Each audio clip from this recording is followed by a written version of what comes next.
Good morning, good afternoon, good evening. It's Brother Rob Wilson here. I did a video on the narcissist cult leader, and I had talked about doing this video, which follows up from that. Again, like, subscribe, and comment if this is a blessing to you and gives you useful information. The first cult, the first place that you may have been exposed to unhealthy or dysfunctional patterns of behavior could have been, and unfortunately often is, family of origin.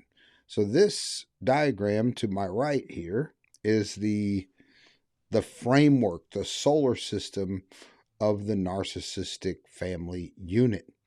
You see, and I'm going to give 7 principal ingredients that basically is going to be an identifier of, oh my gosh, I was raised by wolves myself.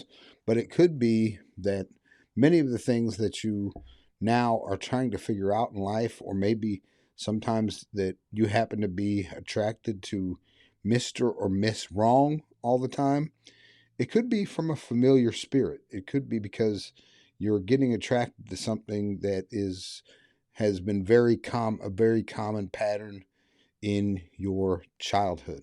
And sometimes we have a difficult time breaking these what's called strongholds or patterns of this world. Well, look, the players on the stage of a narcissistic family circuit is, and I want to say the first principal ingredient of a narcissistic family circuit or system. This, in this case, this is family of origin, but this could be a workplace environment. This could be a church environment. This could be a group or organization you belong to. Anything that's set up like this is narcissistic and it's unhealthy. But when you recognize these patterns from family of origin, once you see things, you can't unsee them.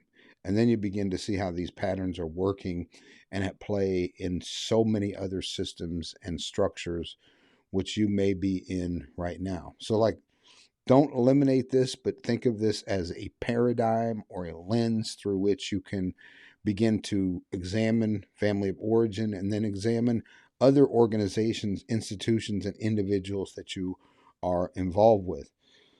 Well, this is the narcissistic solar system and family of origin. And you see there in the middle of the whole solar system is the larger than life individual, i.e., the narcissist. The first principle that this system operates by is idolatry. You see, the narcissist is the center of the universe of all the other players or performers on the narcissistic stage. But the narcissist is the individual with the God complex, with the it's all about me complex.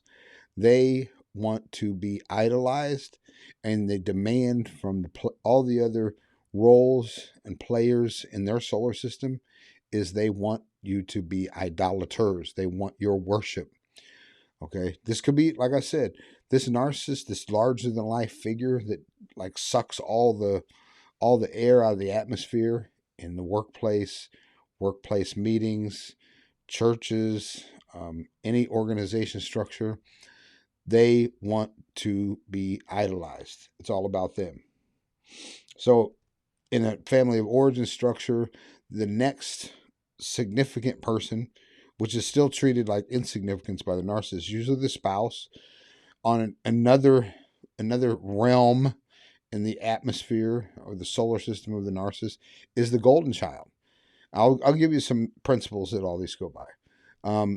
There may be out here a lost child or one a child who is been outcast from the family, and that lost child that's having a difficult time coping with this narcissistic family circuit may actually have an aunt or an uncle which they spend more time with in order as a way of escaping from the unhealthy atmosphere. There may be a circle of influence. If you look to the second one from the outside, is the mascot. There may be a family mascot. A lot of times, in order to lighten the atmosphere in the family, someone develops a coping mechanism of being the joker or the one who tries to bring levity to situations, to help as a coping mechanism. It's a coping strategy. A lot of people who are really funny as adults and do a lot of joking around, they develop that coping mechanism from childhood. That's the way they deal with stress. So you have a golden child, you have the spouse, you have a lost child, you might have a mascot. Sometimes I refer to this figure, and this figure will develop these coping skills, like I said, in early childhood development, and they'll be the one who is the class clown, if you will, at school. They're all the time cutting up at school because it's their coping mechanism. Then in the workplace, they're still the class clown, or what might call the court jester. Okay, they're the one who's never serious, but it's a coping mechanism that was developed in their first cult that they were ever a part of, family of origin. You also have out here on the outer ring, the furthest outcast is the scapegoat, and that will be the child who is blamed, who takes the brunt of most shame, blame, and guilt inside of this system. What I will tell you is inside this system, the narcissist is after supply. The supply of the narcissist is after control. They're after all the control in the solar system. They're in it to gain power.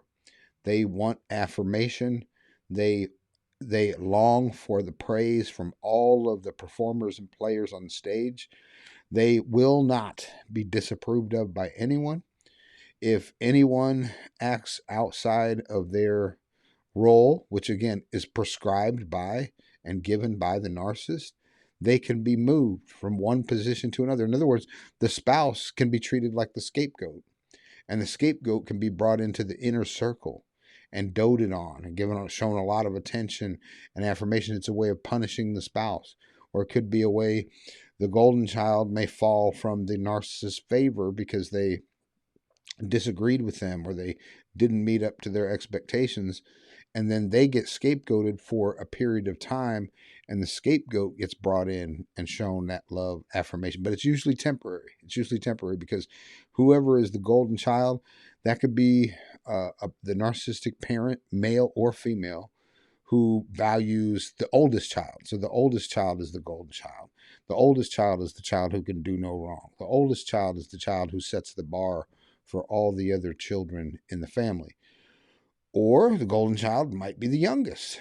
The golden child could be the one who has the greatest athletic ability, the greatest, whatever it is that the narcissist values most, the golden child will be the one who exhibits it. Okay, it could be the most intelligent one with the best grades. So it may not be the oldest or the youngest. Okay, it's all up to the personal preference of the narcissist. The narcissist is also after consent. They want you to agree to anything that their heart desires. You must agree. You must consent. If the narcissistic parent is a female and she's treating one of the children unfairly or irrationally, and the spouse steps out of line to correct that situation, because there are no boundaries in a narcissistic family structure. There are no clear, distinct roles. There's a lot of ambiguity. If the spouse steps out of line to bring order to the house, then the spouse could be in the scapegoat position or could be sent out to the lost child position. They want constant consent, constant agreement, constant and blind obedience is what a narcissistic parent wants. The narcissistic parent will often tell any and every other member of the solar system what they are allowed to think, how they are allowed to feel, and what they are allowed to say. There's nothing that's open in the system. The narcissist wants control. Total totalitarianism and authoritarian leadership. My way or the highway. That's the way it is in the narcissistic family, in the narcissistic workplace, in the narcissistic church. It's a top-down leadership structure. The third thing is there's a lack of reciprocity within the members of the family unit. There's a real lack of reciprocity. Okay, everyone except the narcissist, and the narcissist, no matter how much fuel and supply they get, no matter how much obedience you give, no matter how much approval and praise you give them, it's still as if they're operating on an empty tank. Their tank empties just as fast as you try to fill it up. So the narcissist is empty, and constantly and perpetually they empty out others. They hollow out the others around them until you begin to set up real firm mental, emotional, and even physical boundaries. So everyone is running on an empty tank. There are no full tanks in this whole circuit because the narcissist is a constant black hole sucking in the positivity, sucking in the generosity, sucking in the cooperativeness until they just basically empty out every other vessel in the solar system. So there's no to low to no reciprocity. There's not this uh, do unto others as you would have them do unto you. There's no ability to do it because everybody is so empty. Number 4, the narcissist is low to no responsibility or accountability. In this central figure, the one that takes all the power, the one that wants all the control, the one that wants all the praise, never accepts any responsibility, never accepts any accountability, even to the other parent, even to the spouse. They're unaccountable to their spouse. Okay, number 5, there's massive amounts of boundary violation and transgression. Massive amounts of going beyond normal boundaries, saying things beyond normal boundaries, taking things beyond normal ways of taking them. Lots of narcissistic rage, lots of outbursts, lots of temper tantrums. Okay, accountability and responsibility, none. Okay, the other people, the lost child, the golden child, the scapegoat, the other spouse, all of the accountability, all of the responsibility falls on all other parties. Okay, many times, however, this accountability and responsibility vacuum that exists in the narcissist will also be non-existent in the golden child. They don't want the golden child held to accountability. They don't want you to hold the golden child responsible for the golden child's behavior. They're able to walk around like a entitled. If it's the youngest child, imagine the youngest child being allowed to walk around like a totalitarian dictator, even against the other parent. Okay. 6, there's a vagueness and an ambiguity of the roles and responsibilities. In a healthy home, there's a very clear and distinct, non-vague role and responsibility for the husband. There's a very clear and distinct roles and responsibilities for the mother. And there's very clear and distinct roles and responsibilities for children. And oftentimes, the lowest levels of accountability and responsibility are to the children. But in a narcissistic family structure, oftentimes the narcissistic parent who won't take any accountability and responsibility puts that accountability and responsibility and blame on the children, on the ones who are least accountable and least responsible. Well, by this I mean children are expected to act like and work like slaves around the house, doing many of the tasks that the adults should be doing and then the children should be helping with. Rather than helpmates, rather than helpers in the home, children may be treated like slaves, like Cinderella. Okay? And so the things that a healthy father would do, if the person in the narcissist role as a mother, she will block and stop him from disciplining the children, from teaching the children, from setting boundaries, or vice versa. It may be a father who licenses the children to act out, licenses the children to disrespect and talk back to their mom, doesn't show support to the mother. So the mother is the one abused by both the narcissist and the other children. Okay. And finally, pervasive patterns of childish behavior, not just in the children, but in the whole unit, in the whole structure. You basically have a system that works off of the sinful nature. It doesn't work off the elevated or the spiritual nature, or it's not controlled and led by the Spirit of God. It's led by the spirit of the narcissist. So you have things that are works of the flesh, oftentimes massively in the narcissistic family structure. Um, I'll go to Galatians 5:19. It says, "Now the works of the flesh are evident: sexual immorality, impurity, sensuality, idolatry, sorcery, enmity, strife, jealousy." That's all through a narcissistic family is enmity, strife, and jealousy, because the narcissist is using triangulation all the time to maintain control. See, that's why these roles are interchangeable, constantly in flux, so that the narcissist can praise someone for the very purpose of that person fulfilling something that they want them to do, and then they can make one of the other children or the other the spouse, jealous because they're overpraising this individual. And so hopefully that jealousy that they inspire will teach that person a lesson. There's all kinds of nonverbal communication when the narcissist is using triangulation to make the various members of the family jealous of one another. There's fits of rage, rivalries, and dissensions. The narcissist is constantly pitting each other member of the family against one another, so that all of the loyalties solely can flow to the narcissist.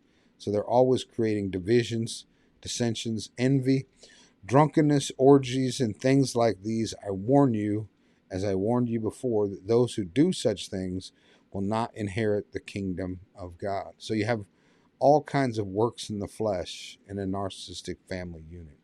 But the fruit of the Spirit, and these are things that are not going to be present you don't find the fruit of the Spirit in this home or in this organizational structure.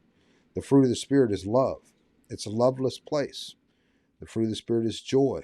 The narcissist does not want anyone else to have joy unless it comes from them. Peace. Narcissist family unit is never peaceful. Patience. There's low. A narcissist is the least patient individual you will ever meet. And the fruit of the Spirit is kindness, goodness, faithfulness, gentleness, self-control. Against such there is no law. And those who belong to Christ have crucified the flesh with its passions and desires. So you don't find an operating in the Spirit in a narcissistic family structure. And oftentimes when you look at an unhealthy pattern in a church, in a spiritual leader, in a spiritual institution, it operates just under this almost identical principles to a narcissistic family of origin. When you have a person whose narcissism has been created from their family of origin, and then they're in a leadership position, they will lead like a narcissist in any place you put them. Now, there's some different tactics. In my next video, I'm going to talk about love bombing. Okay. The narcissists are keen on love bombing when you first get involved with them or first meet them. And that is something that the Bible speaks against, and the Bible calls it flattery. There's a huge difference between a compliment, which is me showing positive affirmation in regard for you, for attributes that you actually have, with no desire. Me complimenting you has nothing that I desire to get from you. It's just me seeing what exists in you and edifying and affirming that. Flattery, on the other hand, I don't do that for your benefit. I do that for mine, so that you will lean into me, so that you will become dependent on me. That's what narcissistic love bombing is. It's over the top flattering to cause a deep connection between you and the flatterer. But they're not doing it for your best interests.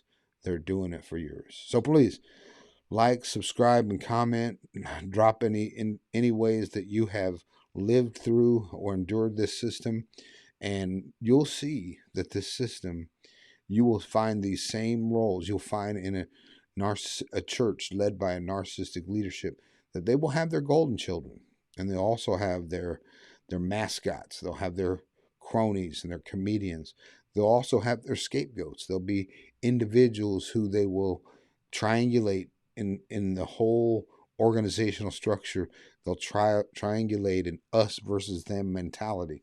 They will actually cause division in their own people, of their own church, their organization, or their business. And it's all for the purpose of creating a power dynamic, okay? And creating a control dynamic. See, the narcissist is in control as long as everyone else is in division. All right.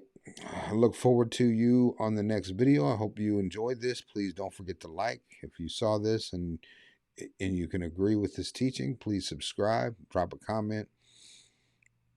Till next time, this is Brother Rob Wilson. Grace, peace, and love. In Jesus' name, amen.